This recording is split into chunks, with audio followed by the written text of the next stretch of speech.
Hey y'all, I'm Reese, and welcome to Making Meaning.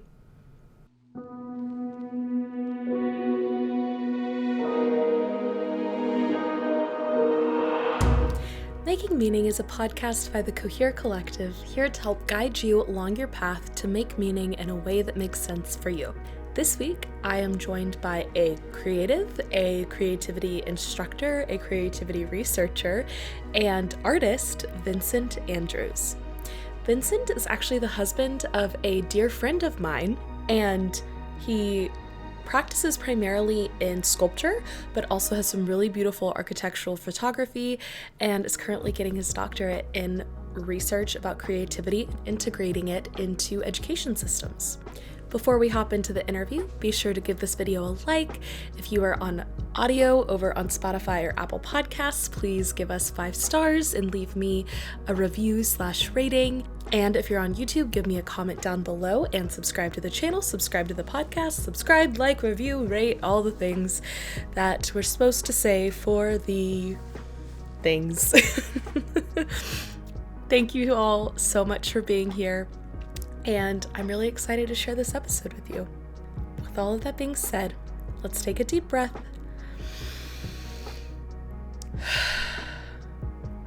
And get into it. Then we're just going to hop right into it. Vincent, thank you so much for joining me today and taking the time to have this conversation. I really appreciate it. Yeah, thanks for having me. I'm excited.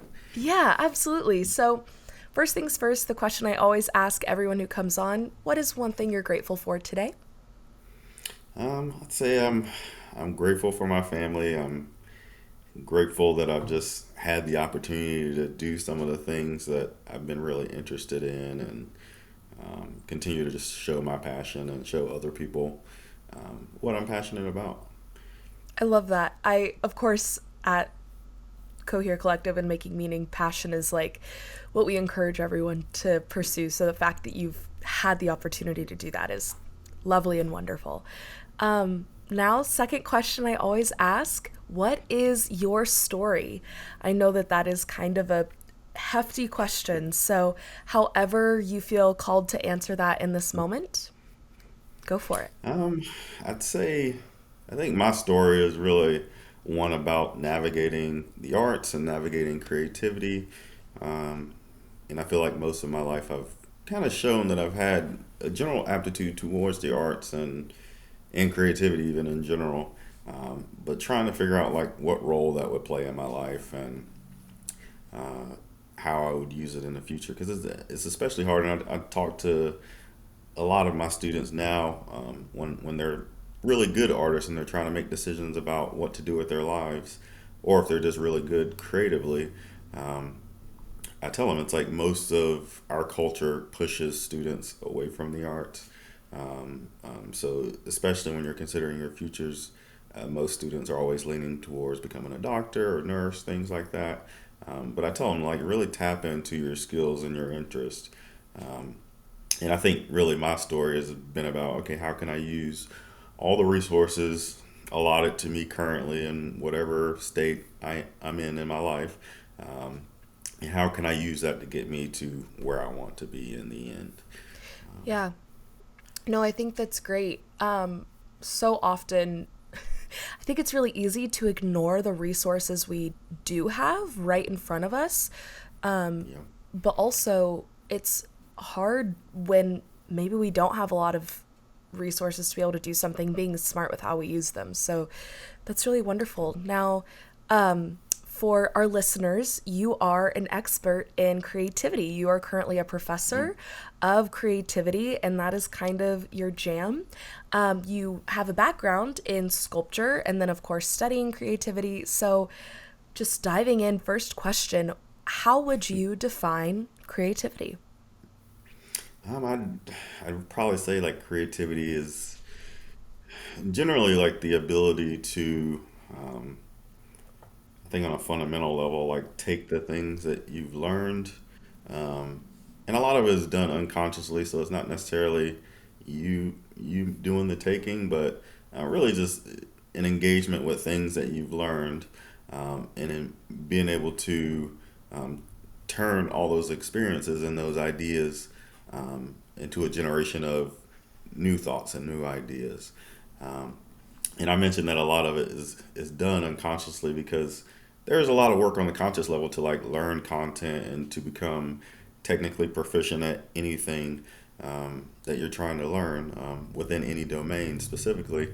Uh, but somehow, I personally believe unconsciously, um, all these learned experiences ultimately are resolved by internal unconscious um, methods within ourselves.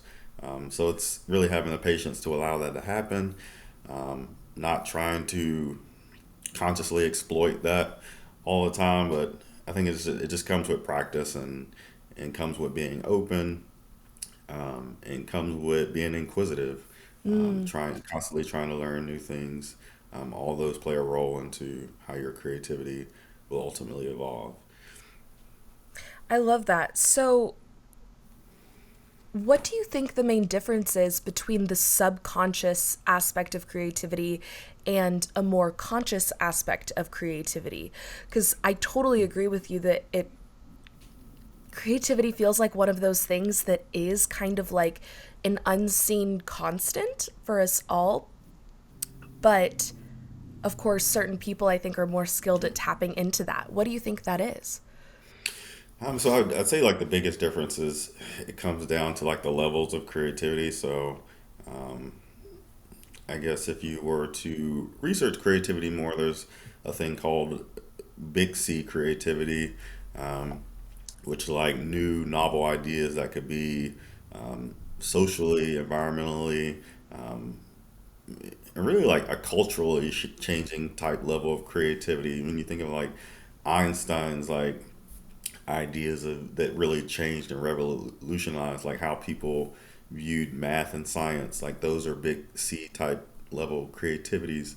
Um, so I think the unconscious plays more of a role of that type of creativity, and it takes a while to develop that. But I think most of the time we're working within like a small RC level creativity where it's like if you're driving to work one day and you're trying to figure out the best way to get to work, and you just have an idea to Mm, say, "Oh, I'm gonna go this other route because this other thing has been slow." Like little C creativity is like more mundane, and it's things that happen regularly, and it's not really a new or revolutionary idea per se. And it may be a new idea to you, but it's probably an idea that somebody else has probably used. So generally, if we're working in work environments and we're working in groups trying to come up with new ideas, um, you often find that a lot of those ideas are ideas that people have probably used before, and you're kind of working through what you know consciously to be creative, and you can come up with smaller C creativity through those methods. But it's very rare that you're in a group session and you're working with somebody and you come up with a revolutionary idea that's going to change the whole world, really. sure. I think a lot of the times people are discouraged from thinking that they are a creative person. Yeah. Because, one, I think, like you said, we do kind of live in a society that discourages people from pursuing typically creative paths.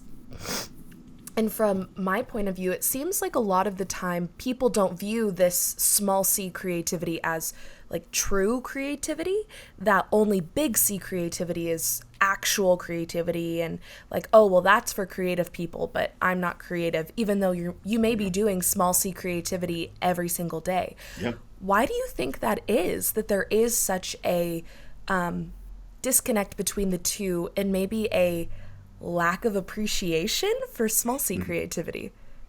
Well, I think it kind of goes into what I was telling you earlier, where parents don't want their children generally to be artists or to be musicians or performers and things like that because they're traditionally known to not bring in money. You're going to go to Los Angeles or New York and struggle trying to become an artist or a performer or something like that. And I think really just culturally, this association with creativity and the fine arts, and I think that's the main problem. Um, so when people think about creativity, like I said, people push people away from it because they're like, oh, if you're creative, then and you ask most people, are you creative? They're thinking about whether or not they're good in painting or drawing or sculpting, things like that. But they aren't thinking about the things like you said, that they may be doing all these mini C creativity things throughout the day in different domains that they don't normally associate with creativity Right.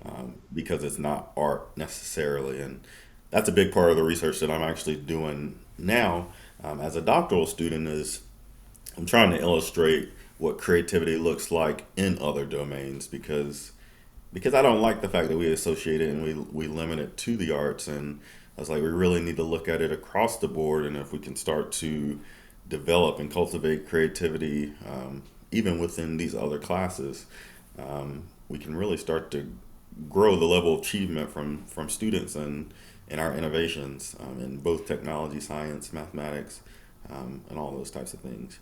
Yeah, absolutely. So, what have you found is the most, either the biggest hurdle to the work that you're trying to do to kind of break that silo between fine arts and its connection to creativity? What's the biggest hurdle there? Yeah, I think the biggest hurdle that I'll have overall, and most people notice it in education, my main program is educational studies. It's the fact that traditionally our model for education has been the same for since the beginning, and it's people are really hesitant to change or to think about alternatives to the way that we educate students currently. So I think creativity is a little less controversial than some of the other things that people might want to incorporate that maybe even we know we need to incorporate. Um, and that's what excites me because most people will agree that creativity is substantially important. Right. And it's just interesting that we still don't incorporate it in any type of way. So, part of what I'm doing is like really show teachers, administrators, policymakers that creativity comes through every domain, and we don't have to necessarily change the system. It's just about really educating the teachers of what creativity looks like, teaching students about the creative process, working to identify it within all those domains, and then just find ways to incorporate it into the system that we already have. Yeah, no, I think that's great because, like you said, it's going to be impossible to change a system, especially one as big and complex as education, overnight. But beginning to imbue the already daily process of educating with these kind of baby steps towards creativity will hopefully start to see that evolution take place. So that's one of the biggest hurdles. What do you think is the biggest, I guess, progress you've seen so far in really trying to make this work happen and begin communicating to people that we're all inherently creative? What's been one of your biggest wins, I guess? Um, I think really just talking to the public about it, talking to people who aren't administrators, talking to parents, um, because it's funny when I have conversations with just random strangers or parents, and they hear this and they're just like, that makes complete sense, and it's just like, why aren't we doing it? And it's just funny that there are some easy concepts that we can incorporate into our education that give students more flexibility and individuality. But we're too afraid to do it because we have all these deadlines that we need to meet, all these benchmarks and standards that we need to kind of stick with, and we need more leaders who are willing to be creative enough to explore alternatives to what we're doing at the very least. Yeah. Um, I want to go back to something you said at the beginning before we dive deeper into the kind of education system, because I definitely want to keep exploring that. But to tie back to kind of your definition of creativity, you mentioned that it's something we can practice. How Yeah. would you tell someone that maybe doesn't have any experience with creativity to start practicing and growing that muscle? What does practicing creativity look like? I really think it kind of starts with having that technical knowledge or content knowledge. I think you need to be like really proficient in something, whether that's dance or sports or math, science, art. So it kind of starts with really committing to just learning whatever it is that you're passionate about or whatever it is that you're already good at. it's possible to have a lot of knowledge in something and still not be creative. So I think a big part of that too is the development of an inquisitive nature. Like you have to be able to ask questions about the information that you're learning or that you already know. I think that's where a lot of people get stuck. You see a lot of scientists, mathematicians who become consumed uh, with a lot of theories and methods that were done before them, and they never reach that level of creativity because they kind of hold these things to be true, and they don't necessarily question whether or not maybe parts of that might not be true, and maybe Right. there's other alternatives. So you need to like, I don't know, it's difficult because you can learn a lot about a lot of things, but you really have to start with your passion, and usually your passion is going to lead you towards trying to ask those questions and trying to figure out alternatives to things and pushing yourself to be better. Um, so I think that's the way that you start to practice. But then occasionally you just need to, a part of creativity is incubation. If you delve into creative research, um, really meaning like you have to like allow your brain, you have to get into a state of like almost meditation or relaxation where Mm. you're not so consumed consciously. It's like after you learn these things, and I mentioned it earlier, like the unconscious part of you will start to take all that information and try to resolve it into new ideas if you're already asking questions. But you need to give yourself space to allow that to happen.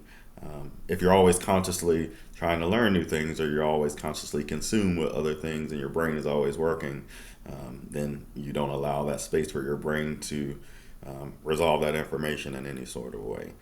Um, so I think that's part of practice. Most people, again, most people in our culture aren't used to slowing down. We're so consumed with Yeah. TV and phones, and people don't necessarily like to just go out on a lake and just sit and try not to think, or Mm. practice meditation and all those things. And I think those movements are starting to grow a little more, but a big part of just being creative is putting yourself in that space and allowing it to happen. Like I think it happens frequently with artists because you'll find most artists are in the studio and they're even though they're working really hard technically all the time. Sometimes artists will just sit in their studio and they don't know what's going to happen and they just allow things to happen. And I think the same can be said for a dancer or um, somebody who plays sports and things like that. So it's just Right. as hard as you want to work to try to come up with new ideas and things. It's like you do that and you do have to put in a lot of work, but you also have to be able to just slow down and give your space to Mm. process that information. Yeah, it's interesting. It's almost like it feels paradoxical, right? Because, like you were saying, so much of like, oh, we're going to innovate and push forward and come up with new ideas, that's usually associated with like hard work, nose to the grindstone, um, day in, day out time. But exactly like you're saying, like the research shows us we need time to pause, let information like Yeah. fully process and allow new things to arise to truly get that Yeah. innovation and creativity. And it almost reminds me a little bit, I hate this phrase because it's such like a buzzword, but like the self-care kind of movement that's happening Yeah. where it's like allow yourself time for rest and taking care of yourself. But it's like, just speaking from personal experience, when I am just paying attention to how I feel or allowing myself to take breaks and pause, that is when some of, I think, my best work happens, is like Yeah. in those spaces in between. So that totally at least resonates with me and my own kind of work that I'm doing.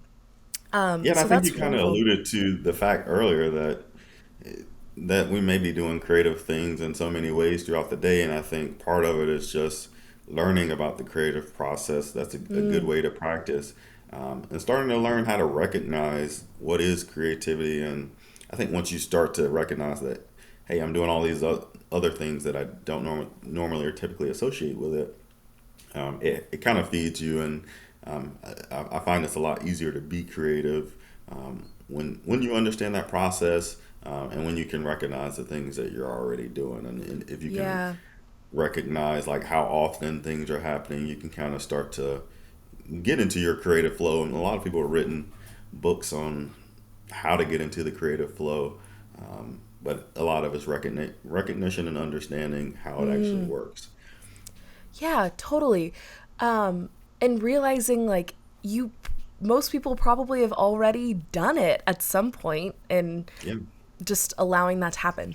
So you've said a couple times creative process, and I think that that's a word that most people hear, and it's like you said, it typically is associated with the fine arts and like what is your creative process, but for this more everyday creativity or even bigger C creativity. Creative processes, a lot of the pieces that I described to you earlier. So it starts with that content knowledge, technical practice, becoming really proficient at whatever domain it is. Um, the next piece is having that inquisitive nature, that development of being able to ask those questions. And I think a lot of that just really comes from the type of educators that you have. I found that it's really, well, I used to work in a classical school and using like Socratic methods of teaching where you're asking students questions versus telling them what the answer is and teaching them how Right. to think for themselves. That's really important. You have to learn how to do that.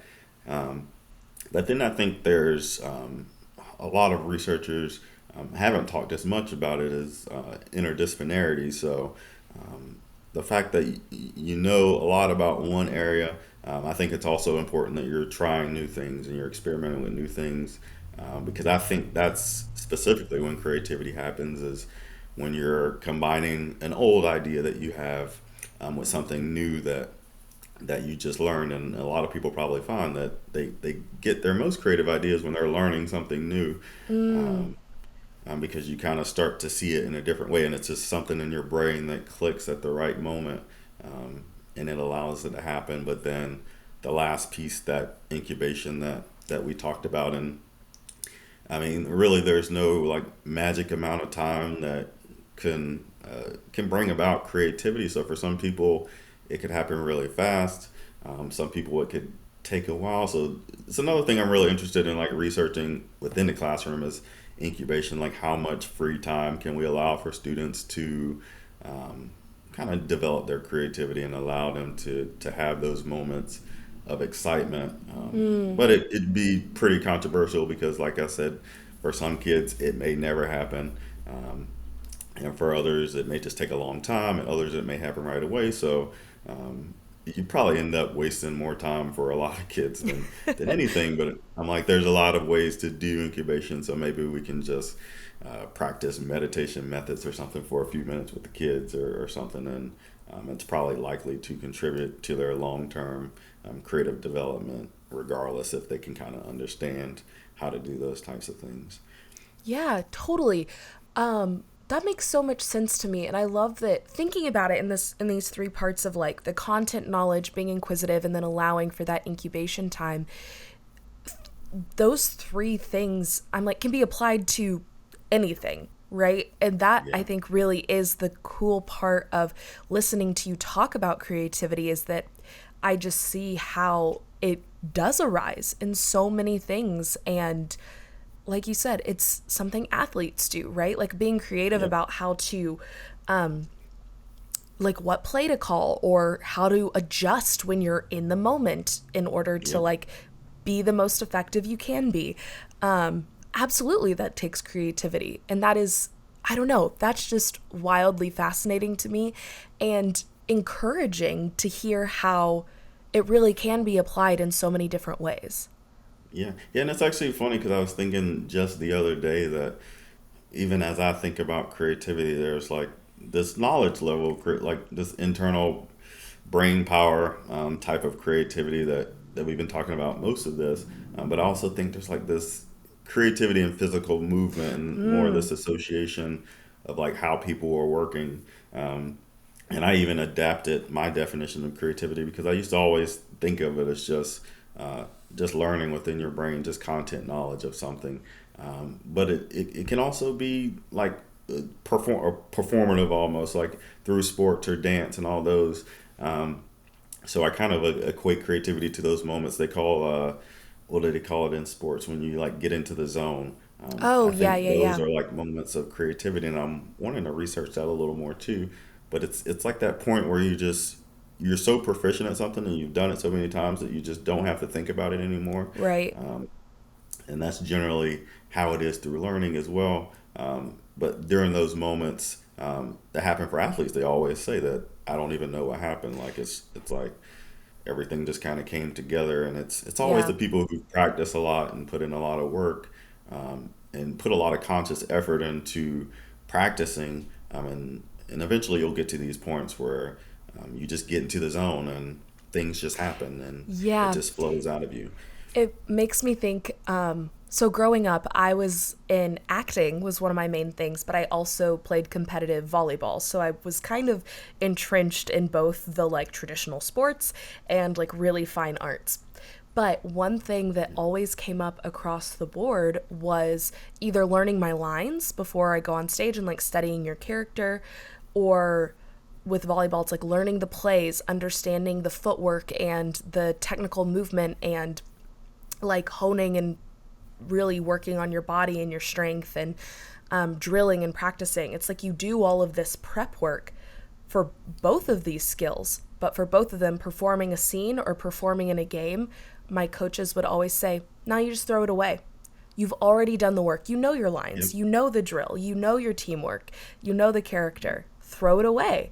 And I was Yeah. always like, that's so strange that for both fine arts and sports, it's like all of this drilling and prep work to throw it away and just let Yeah. what you already know arise. And that, I mean, don't let me put words in your mouth, but it sounds very much like that is what you would consider like a moment of Yeah. creativity. It's like you throw it away and then the creativity can arise. Yeah, you just allow your brain and your experience to work. It's like you've done it so many times that, like, yeah, you will make mistakes, but it's like more often than not, you should do what's right because you've practiced it so many times. And I recall also in sports when I was younger, it's you very rarely have coaches who tell you to release all that information. So I remember when I was probably going through middle school in baseball, like I would always think about like every time that we practice, and a lot of times I would make mistakes just because I would overthink it. Sure. Um, and it really, I mean, it was years after I stopped playing baseball that it just got really easy because then it was just in me, and I guess that was my point of relaxation when I didn't have to think about the practice and all of that. But it's like now I can do some of those things um, that I had a lot of trouble doing, even though I practiced it a million times. And it really comes down to being able to see practice for practice, but when you're in performance, just let it happen and just try to Yeah, relax. And it's hard to teach people to do that. absolutely. What do you think? So, to kind of speak to like what you were just saying, years after you're not like professionally competing in this sport Yeah. anymore, it does get easier. And I think so many people have that experience of like, well, the pressure's gone now and I can just Yep. like I know. chill and it gets so much easier. It makes me think about the level of like fun and enjoyment that comes out of these things. What would you say the relationship between like fun and play and creativity is? Uh, I think it's just really just tied to passion. Like I said earlier, Mm, it's a lot of things. Like I said, you can learn a lot about a lot of random things that you just don't consider fun. And I mean, I mean, we're in school. We have to learn about philosophy. We have to learn take these math client classes, chemistry, physics, and a lot of us have grown up to be um, really process oriented. So we can learn these things and be really smart and get straight A's, but we don't necessarily love to do that. So when it comes to passion, it's like that's what you want to play with, and that's what comes natural for you. It's probably one of the first things that you can relax doing. If you're taking a math test and you're just nervous about doing it and you don't really like math, you're going to be a lot more anxious, but you'll be mm, more confident as an artist if you've always done that and there's very little pressure and people will look at you and say, how do you do so well in this? Um, and you don't even try that hard. But those are the things that I'm trying to get teachers to recognize because, I mean, it's a pretty common phenomenon for like teachers to say, "Oh, I have this one student who he never tries, but he gets straight A's, and I don't know yeah. how to get him to." It's like they have natural talents and skills and aptitudes, creative aptitudes towards that discipline, and it's important that we recognize that because a lot Mm, of times I think they do recognize it, but it's like we have to learn to see that as creativity and be able to cultivate it. We can't just keep trying to force them more information. I think when you have students like that, it's a good time to say, what can you create for me out of these formulas based off of what you know, and give them those opportunities to think of new things and do new things, because Yeah.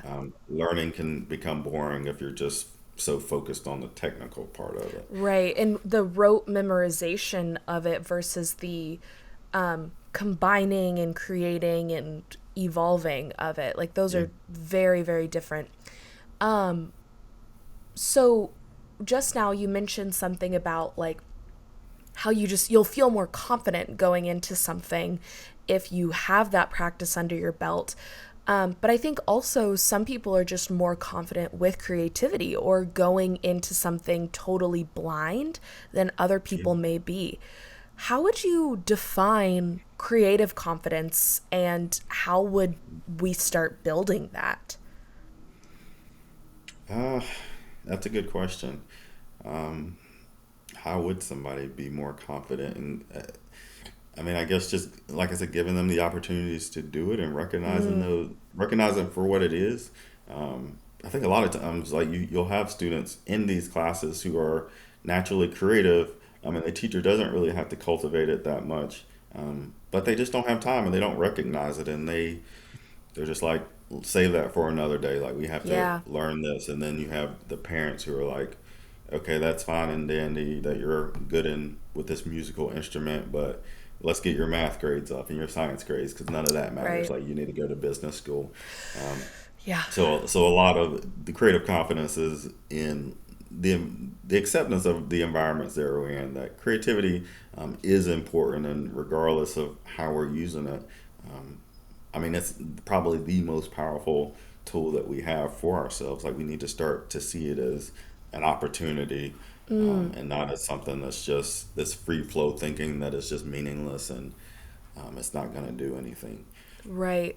So, shifting gears just a little bit, I know we've touched on it throughout kind of this first part of the podcast, just because I think with creativity, inherently, it is about how do you hone it? How do you practice it? Which, of course, calls school into question. And a really big part of your work is imbuing creativity into education and making those policy changes. Yeah. I just want to open that up. What are some of the things you would like to talk about in terms of starting to really push creativity into the educational system? Uh, that's really, it's just, for me now, it's kind of experimentation, but I think we just have such a huge opportunity right now in education, because we have so many private schools and charter schools, especially you look here in Texas, that are a little more flexible, and they're a little more open to changing the traditional models of education. Um, so I just think it's really just important to have these conversations, and there's always these uh, symposiums about creativity and all kinds of like lectures and meetings. There's a lot of people talking about it in the industry in so many different ways. But I think I think we need to continue to, like, not just talk to each other as industry professionals, but that we talk to parents and we talk to children and we teach it to children. Um, I think that's probably the most important thing for me, is like trying to figure out a way that at the very least we can teach kids what the creative process is, what it looks like, and that they all have creative aptitude in some area. And it doesn't have to be a subject school specific domain. There's a social domain, people who are like really good at like navigating relationships and bringing Yeah, people together. absolutely. I think that I wrote an article about that one a few weeks ago, but that's also a skill that you probably would only recognize on the playground or outside, but we don't assess kids outside. But there's people who are just naturally good at being leaders and doing different jobs. So we need to be able to recognize that, cultivate that in school, and say, hey, you may not have all these other tactical skills. You may not be the most smartest in math or science, reading, all those things. But you're going to be a really good leader, and we should put you in positions where you can lead groups and do things like that. Um, some students have like really good creative, like linguistic skills. They can communicate really well, or they think really well about how to write. So again, we need to be able to recognize all those things. So I think a big part of it is recognizing what we already do in the schools and kind of seeing that we can apply creativity here without having to change things. But I think it opens the door later to the acknowledgement that kids are skilled in all these different things, and we usually are boxing them into a corner of things that they have to pre-select and do to sustain the economy that we already have. But I mean, how much better would our world be if we could start to like really focus and think about what kids are really good at and try to find ways to really bring that into the classroom. And Yeah. talking to parents will help you identify those things, because a lot of parents will tell you, my kids are really, really good in this, but they don't get to work in this in school. If you ask the students what you're good at, they'll tell you what they love and what they're passionate about. And generally, they don't get to work on those things in Yeah. school. So some of the research I will do will go directly to parents and to students to ask you, like, what's your top skill? What do you consider yourself to be the best at? And kind of starting there and talking with teachers and having this cross collaboration, not just with teachers and administrators, but also with the parents and with the students, so that everybody can sort of have a say in recognizing the creativity in the individual students, but helping them really to get to where they're most likely to succeed. Yeah, absolutely. And I think that goes back to what you were saying earlier about the inquisitive part of school. It's like not just boxing kids in, but recognizing the importance of that interdisciplinarity and, Yeah, merging across topics or subjects, but also honoring the different types of intelligence that yeah, kids can display and the different skill sets. And I do think that there is a tendency to, like you said, parents are like, I want you to go to business school. I don't want you to be an artist because I want you to be successful and be able to take care of yourself and your family, which of course is important. And I do think comes from a place of love and care for your kids, obviously. yeah, But like you said, how much better could the world potentially be if we really start honoring those other aspects and allowing kids to just embrace the places that they come alive and yeah. pursue that. What would you say is the like most practical way that we could start implementing this into a school system?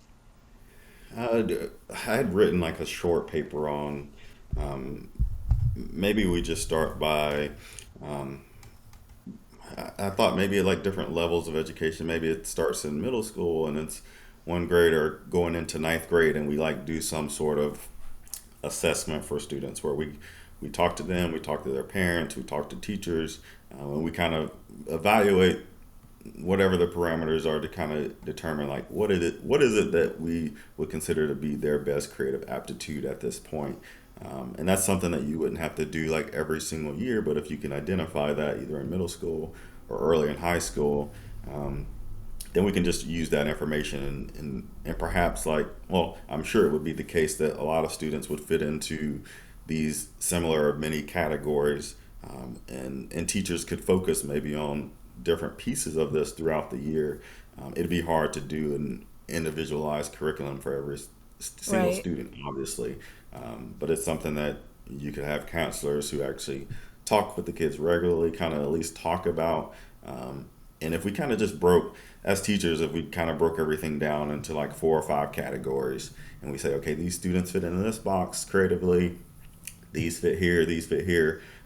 Those 5 pieces would be a lot more easy to implement than trying to figure out the creative process for 700 students or 4,000 Right. students or whatever size the school is. So I think it's really just about starting somewhere, trying to streamline it the best we can. Like we obviously won't capture every single thing Sure.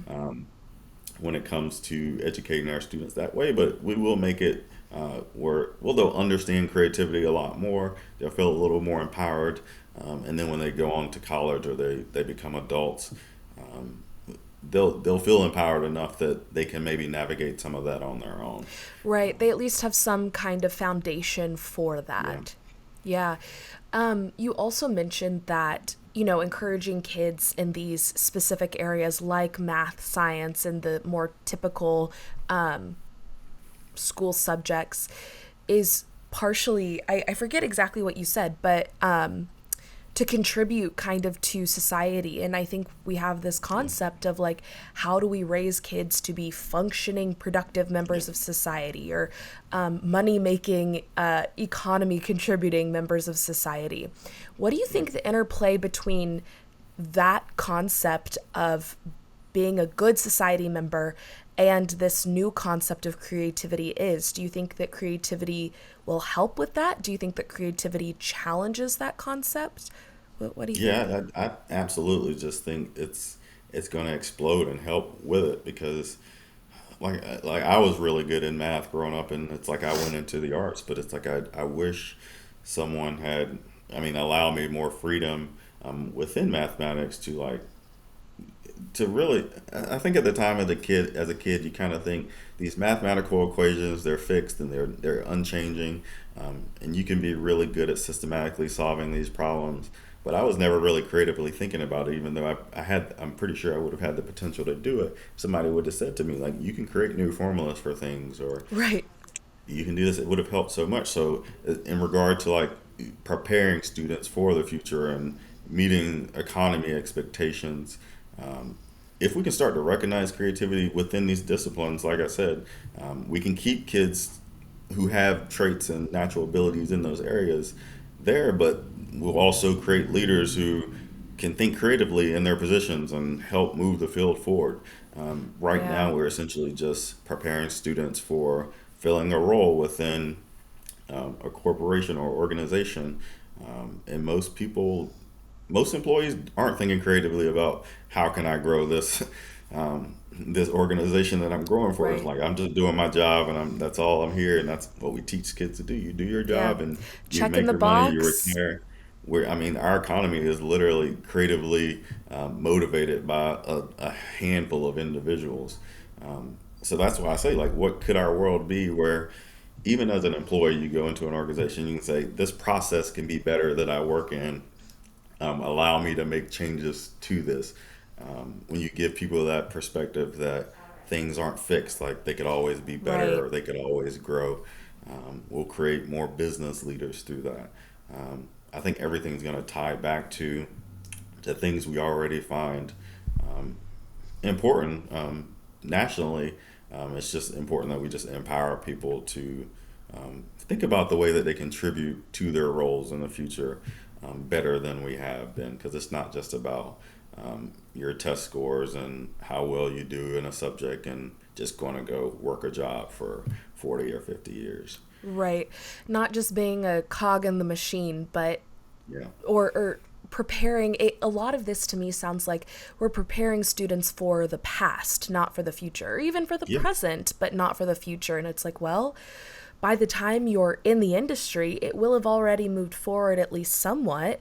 Yeah. And I think that there's so much value in saying we don't really know where the progress is going to go, but we can help give you the tools and skills to help with that progress, to contribute to progress, as opposed to just checking boxes, being another gear that just spins and, Yeah. like you said, fills a role, does a job, because humans are so much more than that. You're so much more than just a carbon copy of what someone else can do. Awesome. Okay. So, shifting gears kind of one more time, but to really tie creativity back to how we make meaning.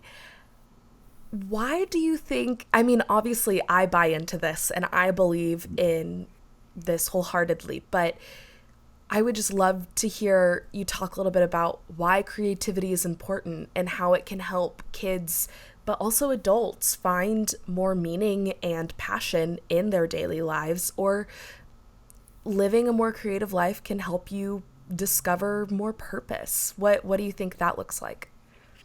I think it's just so important because it allows you to continue to grow, and it's like I said, you don't get into this fixed perspective that I have to play this specific role as a mom, a dad, I'm an employee, and you do all this work to get to where you want to be, and you essentially just I mean, you exhaust yourself working for organizations up until retirement, and eventually, for a lot of people, I mean, they may not even get to enjoy retirement, or they might be gone before they even reach retirement. So Totally, yeah. it's interesting that we spend so much of our lives kind of just trying to learn, like become more technically proficient at everything.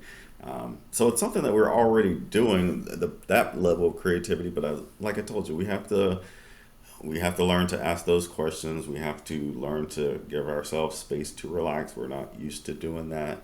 But Yeah. for our general well being, it's just going to allow us to not just get to a point where we feel like our tires are just spinning and we're not moving, but we'll be able to see the adaptability of life, and we can take what we learn in one area, and like I said, I talked about that interdisciplinarity. We can continue to learn and grow new things. Um, I think that's such a big thing that can be said, especially when you consider like politics and all these types of things. Like Oh, yeah. there's so many people who learn one field and that's all they know and that's all they care about and that's the only reality that they see. But when you're a more open-minded person who's interested in learning everything that you can to really motivate your creativity in a lot of ways, it helps you to grow closer to other people. It helps you to be a better communicator. Um, it helps it helps to solve a lot of our social, environmental, cultural problems that we have when everybody's eager to learn more and to have conversations and to ask questions. We're bad at asking questions. Like we want to believe we always have the solution for everything, Yeah. and that's a problem. And Yeah. Absolutely. I think that's, forgive me if this is a weird word, but that's just really beautiful to me that, you know, that we can start at a young age giving kids and people the confidence to be curious and be brave with asking questions. And I do think that, you know, even though I think our society tends to have a lot of respect for people that always have the answer, it's like, what about honoring the bravery of saying, I don't know the answer, but we can try things and figure it yeah, out? And it's like, yeah. that is certainly what we need more of. Um, so that is just very powerful. I would And also that's a love, powerful statement, I think, because imagine if you're the manager or supervisor of a place, and you tell the people under you, like, I don't have all the answers, and we're here together. We're going to make these decisions. Like, how often does somebody in leadership say that yeah, to the people that they're working with? It's like usually everybody's waiting for an answer of somebody above them, but empower people to make some of those decisions or be a part of those decisions, and you'll get a lot further. You'll have a lot better buy-in within your organizations. They'll do better functionally, and across the way that people work together will be a lot more proficient because, again, they'll be more open to the fact that they don't have all the answers and the solutions, and totally. they'll feel more empowered. Yeah, absolutely. So, to narrow this back in, what has creativity meant to you in your life, in your personal journey with living with passion and purpose? How has creativity helped you personally with that? Yeah, so my whole evolution towards creativity, um, I think I've been creative throughout my whole life. I never really understood creativity until I took a creativity and its development class, I think in around like 2015. And I was doing my first master's in the humanities degree at Tiffin University. And I remember just opening my mind to so many things, and I started to see the world in a little bit different of a way. Um, but it wasn't until I actually finished up my MFA, my second master's, that everything just kind of like clicked, and I was doing my final presentation, and I was kind of just talking about all my work. So I decided, hey, I'm gonna look back at all the work that I've done over the last 15 years and kind of show everyone my evolution. And it was interesting to see that the way that I've always worked is I would take something that I know and I would incorporate it with something new, and you could see like this direct evolution of the work over those 10 years. Um, and generally, you have artists who might do something specifically for a while, and then they come up with an idea and do something completely different. But it's interesting to have that experience where you can see that. hey, I can take this idea that I've been working on and I do that for a while, but then I come up with a new idea, new concept that I just add to that and it continues Mm, to grow. And I kind of realized like creativity is this evolution um, of the work that I was doing, but also in the way that I was navigating life at that point. Um, so I was originally in school for architecture, and I was switching back and forth between art and architecture for a while. But then I'd moved to New Zealand for a few years, and I was trying to figure out how I would incorporate art into my life. So I had decided, okay, when I get back, I'm going to join the military. And there's all these creative decisions that I made during that time that I was like, okay, I'm gonna use these skills that I have to get to where I need to be. When I was in New Zealand, I was actually the head chef of this Italian restaurant, which is something I had done when I ran like a small little pizza place when I was at Notre Dame. So I was always constantly trying to like figure out how do I take the pieces of what I know and move on that and continue to move on that road towards success or reaching my telos in some sort of way. mm, And I've always, and I continue to be very much that way. I'll constantly evaluate what are my skills now? What do I need to learn? Um, what steps can I take to move from here to there? Um, and that's very much why I'm so interested and passionate about showing kids what creativity is and showing teachers that it comes in every domain because I've seen it personally for myself. It's like if we could teach kids not that they just need to have necessarily a job and be creative, but once you develop these skills and you start to see life that way, it will make it a lot easier for you to navigate life and navigate success when you'll have challenges.